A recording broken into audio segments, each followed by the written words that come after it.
What if you could change everything about your life just by changing how you see it? What if all the struggles, all the disappointments, all the pain you faced had a deeper meaning, one that you couldn't see before? Today's story will challenge how you view life and remind you that even in the hardest times, there's always a lesson waiting to be discovered. In a small coastal village, there lived a fisherman named Lucas. He wasn't rich. He didn't own much. His home was modest, his boat old, his nets worn. Yet, despite having so little, he was always content, or so it seemed. Every morning, Lucas would wake before the sun.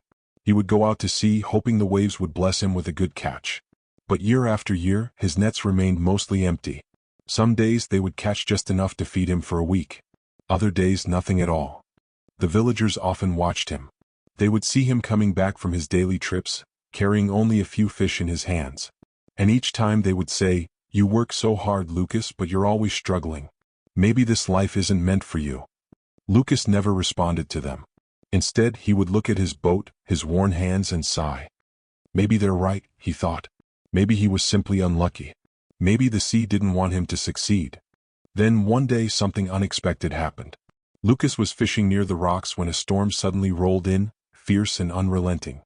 His boat was tossed around, his nets were destroyed, and when he finally made it back to shore, everything he had worked for was gone. The villagers came to him, shaking their heads. "This is it, Lucas. The storm has taken everything. You've lost everything you've worked for. How can you keep going?" But just when it seemed like all hope was lost, something miraculous happened. A few days after the storm, while Lucas was walking along the shore, he found something unusual, a chest half buried in the sand. With trembling hands he opened it, and inside, gleaming under the sun, was a rare and precious pearl. The villagers came running, excited. "Lucas, you're rich. This pearl is worth more than all the fish you've ever caught." But Lucas didn't smile. He didn't jump for joy. He simply said, "Maybe yes, maybe no." A few weeks later, Lucas' life took another turn. His brother, a strong and adventurous young man, decided to ride a wild horse that Lucas had found on the beach. The horse threw him off and he fell badly, breaking his leg. The villagers came once again saying, "What bad luck, Lucas. First you lose everything in the storm and now your brother is hurt. How much more can you take?" Lucas simply shook his head. "Maybe yes, maybe no," he said softly, watching his brother as he rested. Several months later, the kingdom was thrust into war. All the able-bodied young men were drafted into the army. Many of them would never return. But because of his brother's injury, Lucas' brother was spared. He remained home, safe, while so many others were sent to the battlefield. The villagers came again, their faces full of awe. "Lucas, you were lucky. Your brother's injury saved his life." And for the first time, Lucas looked at them and smiled. Maybe yes, maybe no. Years passed, and Lucas became known throughout the village for his wisdom. People came from all around, asking him how he managed to stay so calm, so peaceful, despite the ups and downs of life. One day, a wise old traveler came to Lucas and asked, "How do you stay so at peace with everything that happens?" Lucas paused, smiled, and said, "I've learned to see things differently. When I lost my boat, I thought it was the worst day of my life.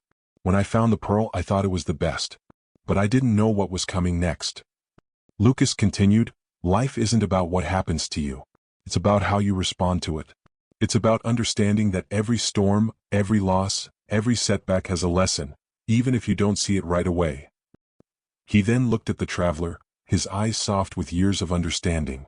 "The world changes, but I don't try to control it. I adjust my sails and I let life unfold." And with that simple truth, Lucas lived his life. Not in pursuit of wealth or perfection, but in pursuit of understanding. He didn't need to control the tides. He just learned to sail through them.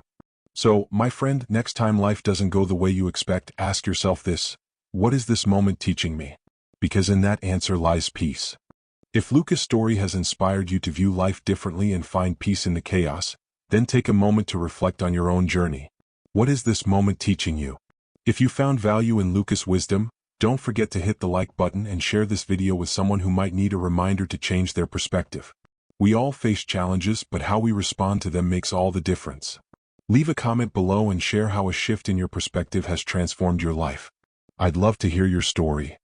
And if you're ready for more motivational stories that can help you grow and live with purpose, make sure to subscribe and turn on the notification bell so you never miss an inspiring lesson. Together, we can all learn to sail through life's ups and downs.